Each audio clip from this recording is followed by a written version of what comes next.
The court had fixed this as a date for plea taking, but yesterday the defense lawyers filed a constitutional application because we were dissatisfied with the refusal of the judge, Justice Baguma, to recuse himself, and also his refusal to refer the question of his recusal to the Constitutional Court. That's when the last time we were here. So yesterday, an application was filed framing several constitutional issues to the court, among them the right to fair trial before an independent and impartial court. This is because the accused persons, our clients, do not believe that they will get fair trial by an independent tribunal or court before Justice Baguma. So having filed that constitutional application, a second application to stay the proceedings so that Justice Baguma's court should wait for the outcome of the Constitutional Court before proceeding with the case.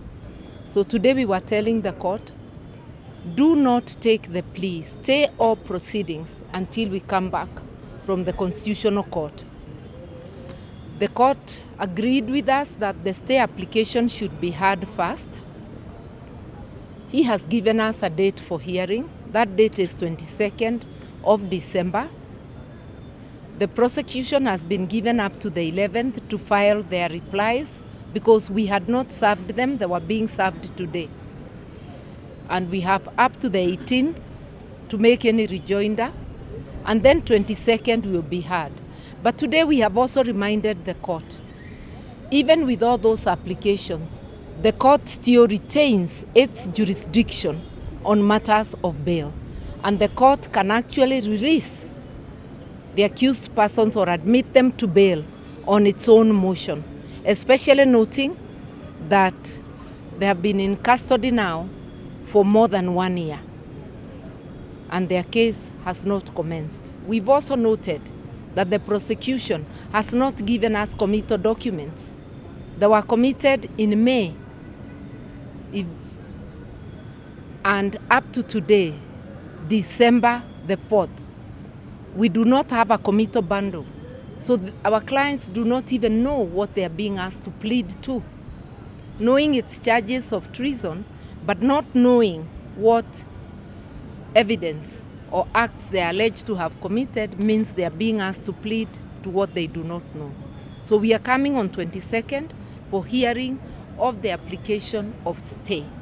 There is also a bail application pending, and in the application for stay, we are also asking for bail.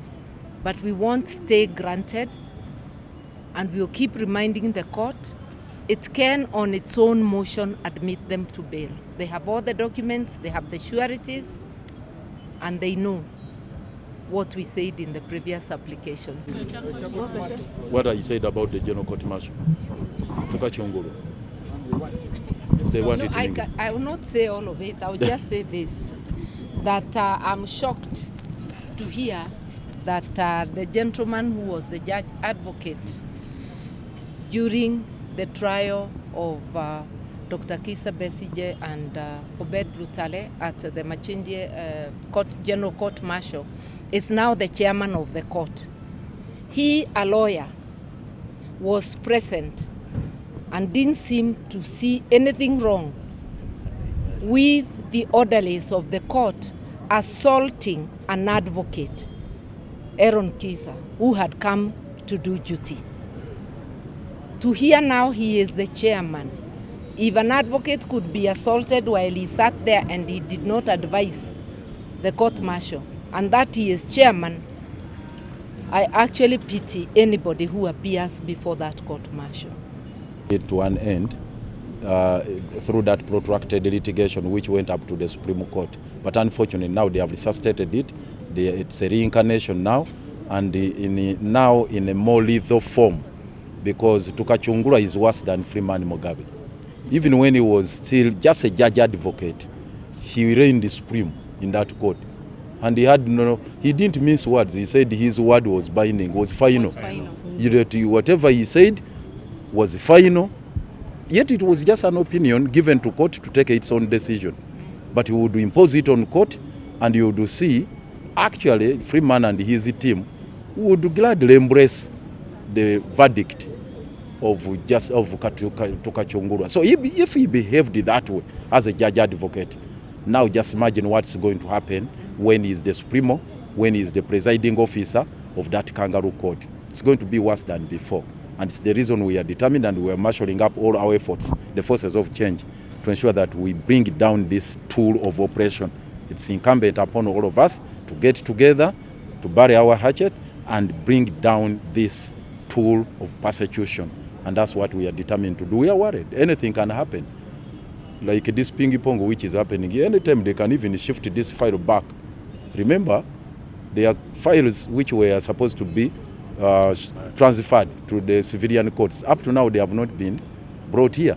So it would appear they are just going to reactivate those files, which had now been kept in the sheriffs, in the general court martial. Now they reactivate it and bring people to take plea there. So the same thing can happen to Dr. Besigye Batabukidde, just pushing this file back and say now, go back to Kachungurwa.